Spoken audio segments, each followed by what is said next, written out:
여러분 텀블러를 드시고 스티커가 몇 개나 붙어있나 한번 보세요. 아마 최선을 다한 그런 지난 날들이었습니다. 다 붙어있는 분은 내일 뭔가를 꼭 받아가시기를 바랍니다. 자, 성광, 성광, 성광.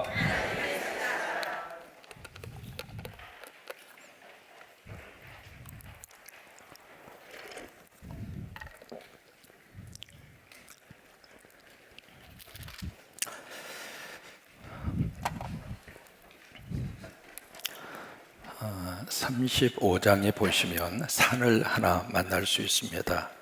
그 산이 세일산입니다. 근데 36장에 가서 보시면 또 하나의 산을 만날 수 있는데 36장, 내일 새벽에 보실 본문의 36장에서는 이스라엘 산이 나옵니다. 여러분, 왜 이 산이라고 하는 단어를 구태여 썼을까? 이 산이라고 하는 이 단어의 뜻은 다른 말로 말하면 땅을 의미하죠. 땅. 그러니까 이쪽은 세일의 땅이고 이쪽은 이스라엘의 땅이다, 그 말입니다. 그러면 여기 세일산으로 말하고 있는 이곳에는 바로 누가 살고 있었느냐면 에돔이라고 하는 족속이 살고 있었습니다. 이 에돔의 족속은 누구의 후손이자면 우리가 아는 것처럼 누구죠? 에서의 후손입니다. 이게 지금 언어적으로 보면은 다른 언어처럼 보이지만 이 속에 뜻들이 다 담겨져 있습니다. 세일이라고 하는 뜻은 털이 많다, 그 말입니다. 에돔이라고 하는 뜻은 붓다, 이게 붓다. 그 다음에 에서라고 하는 뜻은 털이 많다, 그 말입니다. 그러니까 이 단어 자체가 지금 무엇을 의미하고 있는지를 쉽게 우리가 파악을 할 수가 있습니다. 그래서 바로 이 세일산으로 지금 표현되어져 있는 바로 이곳을 향해서 하나님께서 35장에서 아주 말 그대로 하나님의 엄청난 심판의 메시지가 쏟아집니다. 어느 정도냐면 황폐시켜 버릴 것이다. 황무지로 만들어 버릴 것이다. 이 황폐라고 하는 단어를 몇 번 썼느냐면 거의 9번을 쓰고 있습니다. 그 단어 자체가 가지고 있는 뉘앙스 자체가요, 말 그대로 뿌리채 다 뽑아버리겠다. 더 이상 거기에는 그 누구도 거주할 수 없는 그런 장소로 만들어 버리겠다. 이제 그게 35장의 말씀이거든요. 그러면 과연 이 두 개를 대비를 해서 무엇을 말씀하시려고 하시는 것인가? 왜냐하면 지금 후반부 33장부터는 하나님의 영광이 돌아오는 역사거든요. 회복의 역사거든요. 하나님의 거룩한 미래의 약속의 말씀의 문을 활짝 열면서 왜 35장에서, 왜냐하면 25장에서 이미 여기 에돔 족속에 대한 하나님의 심판의 메시지가 있었거든요. 그런데 왜 구태여 35장에서 또 이 말씀을 꺼내고 있을까? 여기에 깊은 하나님의 영적인 메시지가 그대로 담겨져 있습니다. 지금 이 내용은 결국 누구와의 갈등과 싸움이냐면 바로 여기 에서하고 그 다음에 쌍둥이 형제, 여기서 또 하나의 사람이 기억날 수 있죠? 누구예요? 결국 이 두 개의 어떤 영적 세계의 충돌입니다. 그러니까 단순히 드러나는 어떤 모습으로만 우리가 읽는 단계에서 끝나지 말고 깊이 들어가서 보면 결국 이 에서와 야곱에 대한 이 문제인데, 이 문제가 벌써 창세기 25장에서부터 시작이 됩니다. 결국 이 두 민족이 거기서부터 이제 갈등과 싸움이 시작이 되는데, 오늘 이 에돔 족속이 가지고 있는 죄악에 대한 문제를 5가지로 지적합니다. 그 지적의 말씀을 쭉 하시면서 오늘 한 가지만 기억을 하고 싶은데, 오늘 본문으로 읽은 말씀이거든요. 그 말씀 그 전에 이 에돔 족속이 바로 무엇을 가지고 있었는가? 5절입니다. 5절에 가서 보시면은 그렇게 하나님께서 지적을 하고 계세요. 내가라고 하는 것은 바로 에서 그리고 에돔, 그 후손들을 말하고 있거든요. 그 족속을 말하고 있는데, 내가 언제부터? 옛날부터, 아주 과거로부터 뭘 품었어요? 한을 품었다.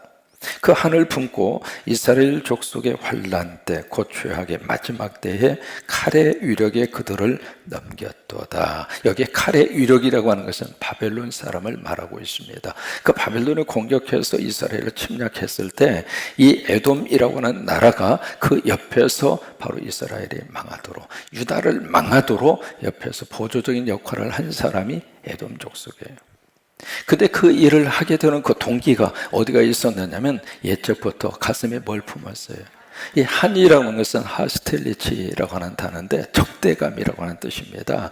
근데 그 복수심에 불타오르는 그 복수심이 언제부터 있었느냐면 옛날부터 그 한을 품었다고 하는 거예요. 그 한을 품고 이 이스라엘 산으로 표현되어져 있는 이 이스라엘과 야곱의 후손, 이 유다의 백성들이 완전히 망하는 것, 아니 복수심에 칼을 갈고 있었던 사람들이 에서의 후손들이었던 그들이 세운 에돔이라고 하는 나라가 가지고 있는 특징이었다고 하는 거예요. 사람이 참 묘합니다. 한을 품고 있으면 어떤 현상이 나타날까? 그런 말 하잖아요. 여자가 온유월에 한을 품으면 뭐가 내려요? 와, 아시잖아요. 한 품게 하지 마세요. 괜히 나만 얻어 터집니다. 그러니까 한 개인도 한을 품으면 그게 오랫동안 가는데, 민족적으로 이 한이 한 세대로 끝나는 것이 아니라 그 한에 대한 역사가 지금 창세기 25장의 역사가 지금 여기에 올 때까지, 에스겔의 35장에 올 때까지 수백 년의 세월이 지났습니다. 그 길고 긴 세월 동안 그 한이 대를 이어서 계속 이어져 온 거예요. 언젠가 복수해라, 언젠가 그 한을 품어라. 그것이 이제 지금 이 세일산이로 표현되어 있는 에돔 이 족속이 가지고 있는 두 민족 간의 갈등이고 두 민족 간의 감정적인 그런 모습이었어요. 그러면 그 한이 어디에서 생겨나게 됐는가? 여러분, 한 하면 꼭 우리가 기억하는 민족 가운데 한 민족이 있습니다. 어느 민족이에요? 이름도 한민족입니다. 그래서 지난번 말씀드린 것처럼 참 묘하게 우리나라 노랫말 속에 한 맺힌 노래가 참 많습니다. 요즘에 이제 트로트라고 하는 것이 새로 한번 대세를 이루고 있는데 왜 그래요? 정서하고 맞는다 그 말이에요. 뭔가 한 맺힌 그 한스러움, 그 가사, 한스러운 노랫말, 한스러운 그 음정, 한스러운 그 멜로디가 우리 민족의 가슴속에 왠지 모르게 여기를 친다 이 말이죠. 그래서 인기를 얻는 거 아니겠습니까?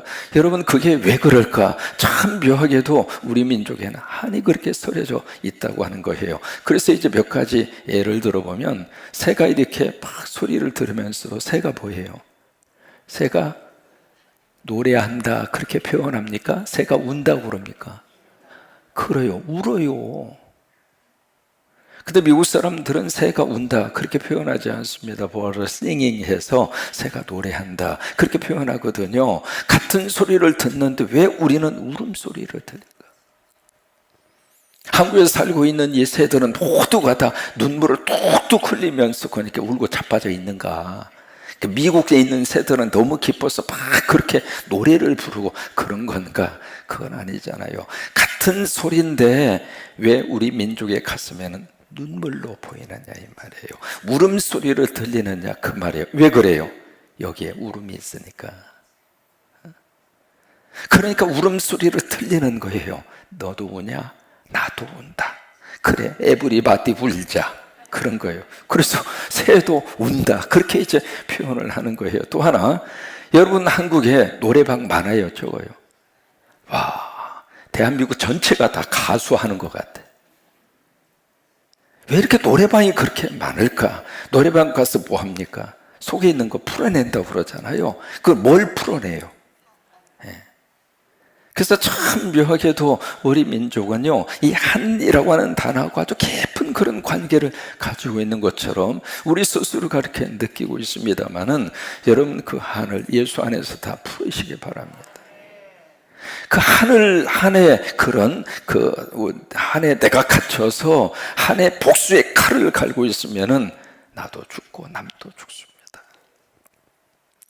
여기 옛적부터 어느 때부터 그 한을 품었을까? 두 가지의 사건이 있습니다. 첫째는 팥죽 사건이 있죠. 그 다음에 두 번째, 아버지의 축복 사건이 있습니다. 두 가지의 사건이 바로 이 에서 그리고 그의 후손들에게 한 맺힌 사건이 된 겁니다. 그 팥죽 사건은 여러분 기억하시잖아요. 사냥 갔다가 돌아왔는데 배가 고파서 마침 이 동생이 딱 이렇게 끓이고 있는 팥죽을 보면서 너무 배고프니까 그거 달라고. 그러니까 그 순간 이 야곱이 순간적으로 생각하죠. 아 그래, 그러면 장자권 나한테 팔어. 이게 쌍둥이잖아요. 쌍둥이로 태어났으니까 그 사실은 몇 초 차이밖에 안 나거든요. 그런데도 나는 형, 너는 동생. 유계질서가 분명히 했거든요. 왜냐하면 그 장자권은 모든 상속을 2배로 받을 수 있습니다. 그러니까 너는 형, 나는 동생. 이제 그러고 있었는데 이 야곱이 때는 있다다 싶어서 나 그거 좀 달라고. 그러니까 이 에서 입장으로서는 지금 배고파 죽겠는데 그놈의 장자권이 뭐라. 네가 알아서 가져버려. 나 팥죽에 놔줘. 그래가지고 팥죽 해가지고 거기다 설탕 넣어서 맛있게 잘 잡수는 거예요. 그래서 성경은 그 대목을 뭐라고 표현하고 있는가? 창세기 25장에서 이 에서는 하나님이 주신 장자권을 경홀히 여겼더라. 거기에 가볍게 여겼다 그 말이에요. 영어로는 그렇게 되어 있습니다. 멸시했다 그랬어요. 바로 거기서부터 이 사건의 발단이 이루어지는 거예요. 이 에서는 장자권, 여러분 이 장자권이라고 하는 것은 이 세상에 보내시는 분은 누구예요? 하나님이시죠. 여러분 모두 다 하나님이 보내서 왔습니다. 우리 집안에 있는 가정의 자녀들 다 하나님이 보내서 온 귀한 선물들입니다. 공부하는 것으로 절대로 평가하지 마세요. 하나님이 주신 귀한 생명들이거든요. 그러면 조금이라도 몇 초 차이라 하더라도 이 에서를 먼저 보내시는 분은 하나님이라 이 말이에요. 그런데 그 자체를 에서는 별로 대수롭게 생각하지 않은 거예요. 그러니까 에서의 마음속에는 바로 뭐가 있느냐면 에서의 생각과 마음속에 하나님이 있어요, 없어요? 하나님이 없습니다. 그게 에서의 특징이에요. 근데 이 야곱의 입장으로서는 그의 마음과 생각 속에 뭐가 있는가? 하나님이 계세요. 이 장자권이 왜 야곱에게 있어서는 가장 절실했는가? 나 하나님의 복받아야 산다. 그게 야곱의 인생관입니다. 그게 야곱의 삶의 스타일이에요. 나는 부족하다. 모든 면에 있어서 부족하고 성격도 그러고 성경에 표현되어 있는 이 야곱의 성격의 그 모습을 보면 엄마 옆에 살고 있잖아요. 근데 에서는 독립심이 굉장히 강합니다. 혼자 가서 들려에 가서 사냥도 하고 독립심이 강한 사람이 에서란 말이죠. 세상적인 기준으로 보면 이 에서가 훨씬 더 남성답습니다. 그런데 이 에서에게 있어서 결정적인 것은 하나님이 없습니다. 그러니까 에서는 무슨 생각을 가지고 사느냐면 나 하나님 없이도 산다. 하나님의 도움 받지 않아도 살 수 있다. 하나님 교회 그 힘없는 사람이라 교회 가는 거지 뭐. 능력 없는 사람이라 시간 많으니까 교회 가는 거지. 새벽기도 잠자기도 바빠 죽었는데 무슨 새벽기도.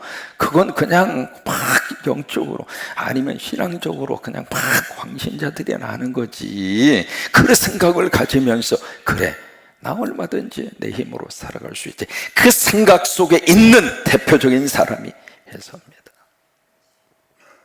여러분 에서가 한두 사람입니까? 우리가 가장 힘들고 고통스럽고 고난스러울 때는 하나님 찾아요. 여러분 물속에 빠져 죽어갈 때 누구 찾아요? 석가모니 찾아요? 물속에 퐁당 빠지는 순간 관제세 보살 행심 바나다 밀다신경 그렇게 하는 사람 없어요. 물속에 빠져서 자기도 모르게 죽으려고 하는 그 순간 누구 찾아요? 아이고 하나님. 왜 그래요? 하나님 찾아야 사람은 살아요. 근데 에서는 의도적으로 그 하나님을 거부하는 거예요. 그리고 그 후손이 만들어 놓은 국가 에돔도 마찬가지예요. 그리고 그 에돔 족속에 살고 있는 세일산도 마찬가지입니다. 그러니까 오늘 여기 에스겔서 입장으로 보면 이 이스라엘 산으로 표현되어 있는 야곱과 유다, 여기에는 누가 있느냐면 목자가 있어요. 우리 어제 살펴봤잖아요. 34장에서 목자가 있는데 여기에 세일산으로 되어져 있는 여기는 뭐가 없느냐면 목자가 없어요. 이게 두 큰 하나의 영적 세력의 대결입니다.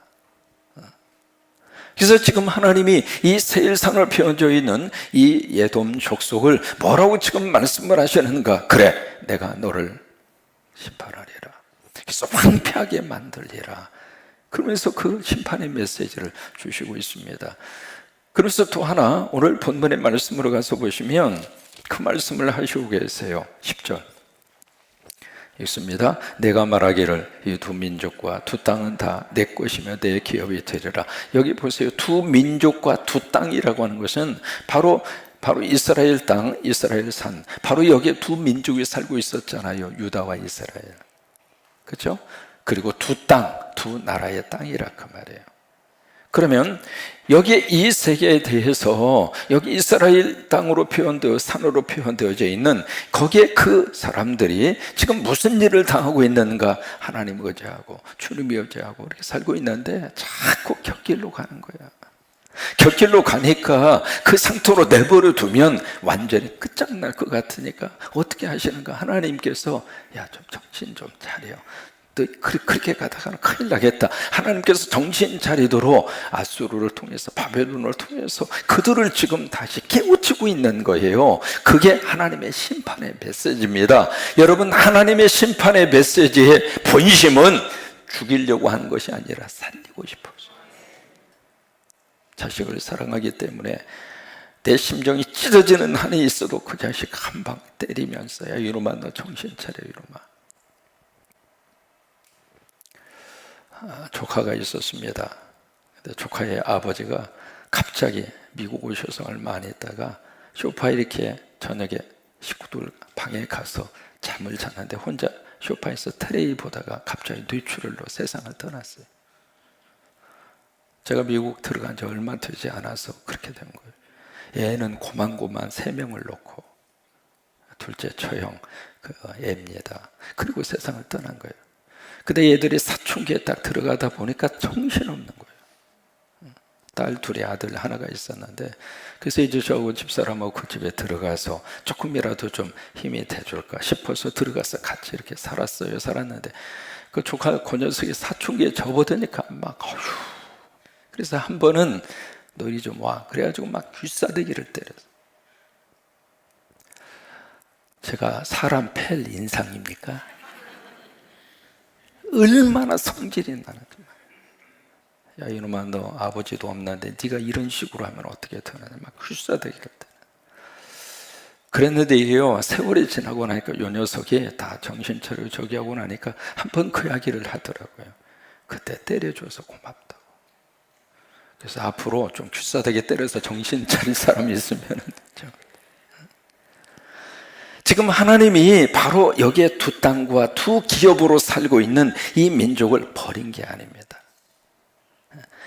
완전히 호적에서 파낸 게 아니에요. 하나님께서 완전히 깡그리 망해버리도록 그렇게 하기 위해서 한 게 아니에요. 그런데 이 두 땅과 두 민족이 이렇게 얻어 터지는 것을 보면서 에돔 족속의 쾌재를 부릅니다.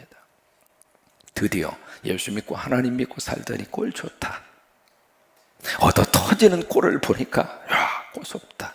그 생각을 가지고 있는 겁니다. 새벽기도, 교회, 그래 당신들 그게 뭐야? 그러면서 옆에서 피아냥거리고 있는 거예요. 그 모든 것을 지금 누가 보고 누가 들으시는가? 하나님이 보고 하나님이 들으시는 거예요. 그래? 지금 내가 내 두고 보기에도 아까운 이 자식, 눈에 놓아도 아프지 않을 내 자녀들인데 지금 바른 길을 갈 수 있도록 마음에 아픔을 가지면서도 내가 지금 그들을 정신 차리도록 그러고 있는데 너희들은 거기서 박수치고 환호성을 치고 그러면서 하는 말이 그 땅이 내 땅이라, 그 땅이 내 기업이라. 무슨 생각을 했느냐면 이 에돔의 족속들은 이제 주인 없는 땅이라 이거예요. 쓸만한 사람 다 끌려가고 그리고 힘없는 사람만 그 땅에 지금 남아있으니까 주인 없는 땅 우리가 가서 차지하겠다. 그러면서 이 에돔 족속이 그 심보를 가지고 있는 그 순간이에요. 그러니까 그 순간이니까 하나님이 에돔 그래? 이 땅이 주인 없는 땅이야? 여러분, 모든 이 그룹에 속해 있는 사람들의 일반적인 생각이 그렇습니다. 여러분, 예수 믿으면서 어려움 없는 사람 없습니다. 때로는 하나님이 우리를 어렵게 하십니다. 왜 그럴까요? 다시 주님의 품으로 돌아오라고, 다시 예수 믿는 믿음의 영성의 자리를 회복하라고. 그 사건이 없었더라면 내가 과연 교회에 나올 수 있었을까? 그 일이 내 인생 가운데 없었더라면 내가 내 입으로 하나님을 찾았을까? 사람은 그렇게 똑똑하지 못합니다. 사람은 그렇게 영리하지 못해요. 그러기에 육체적으로 어려움이 왔을 때, 삶의 자리에 질곡의 순간이 왔을 때, 그때에서만 우리는 하늘을 생각합니다. 그러기에 때로는 어려움의 일들이 밀려오는 거예요. 근데 이 에돔에 있는 사람들은 그 모습을 보면서, 야, 저 사람이 예수 믿더니 쫄딱 망하고 끝장났네, 그렇게 생각하면서 쾌재를 부르고 있단 말이에요. 그 모습을 보면서 하나님이 이 세일산을 어떻게 취급하시는가? 그래? 너 한번 손보지. 여러분, 역사적으로 어떻게 된 줄 알아요? 이 에돔 족속이 느부갓네살 왕에게 한번 얻어맞습니다. 나중에 알렉산더 왕에게 맞고 역사의 뒤안길로 사라져 버렸습니다. 이스라엘은 어떻게 됐는가? 얻어 터졌습니다만은 다시 회복이 됐어요. 그게 하나님의 역사입니다. 지금 아프더라도, 지금 힘들더라도 하나님 붙잡고 사십시다. 그게 바로 이 야곱의 영적 근성입니다. 나는 부족하지만, 나는 넘어져도 나 하나님 없이는 못 삽니다. 나 하나님 믿고 살랍니다. 나 하나님 의지하고 살랍니다. 내가 예수 잘 믿든지 안 믿든지 누가 뭐라고 하든지 간에 나는 교회 중심으로, 나 예수 믿고 믿음으로 나 살랍니다. 그리고 나 천국 바라보고 살겠습니다. 그게 야곱이에요. 그게 이스라엘의 산이에요. 그때마다 하나님이 좀 그래, 곁길로 갔을 때마다 다시 돌이켜 주시고 다시 제자리로 오게 하시고. 그러나 이 에돔과 세일산은 처음부터 하나님에 대한 존재를 거부하고 사는 그런 족속이었습니다. 그래서 그 땅이 비어있는 줄 알고 이제는 가서 차지하리라. 딱 그러니까 오늘 10절에 뭐라고 말씀을 하시는가? 10절 처음부터 같이 읽습니다. 내가 말하기를 이 두 민족과 두 땅은 다 내 것이며 내 기업이 되려라 하였도다. 그러나 여호와께서 거기에 계셨느니라. 이게요, 에스겔서의 가장 중요한 주제 가운데 하나입니다. 빈 땅으로 생각을 했습니다. 주인이 없는 곳으로 생각했는데 그러나 거기에 여호와께서 계시느니라. 거기에 하나님이 계셨다 그 말. 거기에 하나님이 존재하고 계셨다 그 말. The Lord was there. 거기에 하나님이 계셨다. 비어버린 빈 땅이 아니라 하나님이 계셨다 그 말이에요. 여러분, 그것이 여호수아의 끝장에서 뭐라고 나타나는가? 여호와 뭐예요? 삼마라고 하는 단어입니다. 48장에 가서 보시면 하나님의 성전을 쭉 하나님께서 건축하시고 하나님이 하나님의 성전을 딱 완성하신 다음에 그 성전의 이름을 뭐라고 했는가? 여호와 삼마. The Lord was here.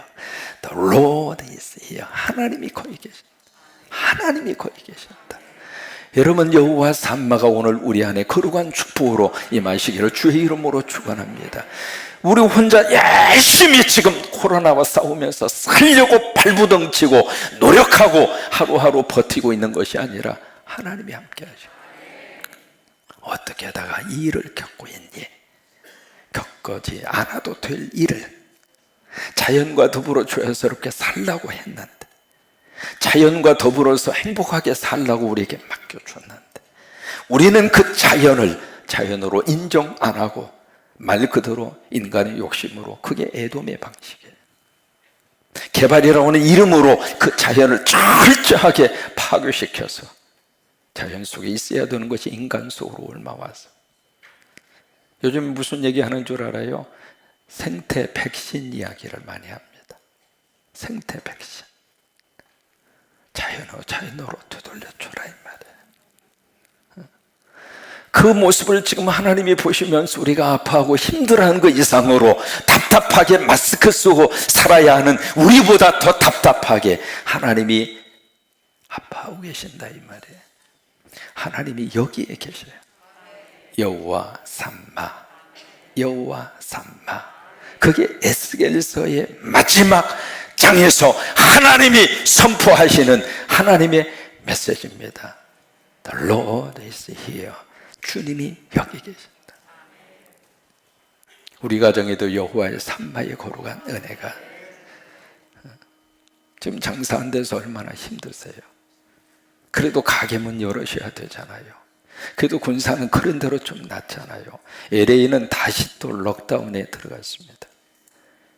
거기에 지금 거의 교포들이 식당 하시고 다 그렇게 해서 먹고 사는데, 이게 완전히 이제 겨우 몇 개월 동안 닫혔다가 다시 이제 여는데 그냥 열 수가 없었고, 거기는 시에서 규정하는 대로 다 칸막이를 하고, 그 비용이 얼마나 들었겠어요. 그래서 겨우 이제 장사하려고 그러는데 또다시 3주, 말이 3주지 언제 끝날지 모릅니다. 그래도 거기에 여호와 삼마, 하나님이 거기에 계시고, 우리 교회에 여호와 삼마, 여기에 하나님이 계시고, 2차 세계대전 헬레스톤이라고 하는 유명한 엄청난 유태인들이 가스실에 들어가서 죽은 장소가 있습니다. 그 장소를 죽음의 가마솥이라고 그랬습니다. 유태인이라고 하는 사실 하나 때문에 짐승보다도 더 취급을 당하면서 아비규환으로 그 죽음의 수용소, 죽음의 가마솥으로 불려졌던 그 현장에 벽에 뭐라고 글씨가 세워져 있었는가? 그 글씨 바로 거기에 하나님은 여기에 계셨었다. Jehovah was here. 하나님은 여기에 계셨다. 그게 믿음입니다. 어려움 속에서도 하나님이 나와 함께 하심을 믿으면서 그 믿음의 영성을 우리가 붙잡고 끝까지 믿음으로 달려가는 저와 여러분이 되시기를 원합니다. 그게 우리 야곱의 영성이에요.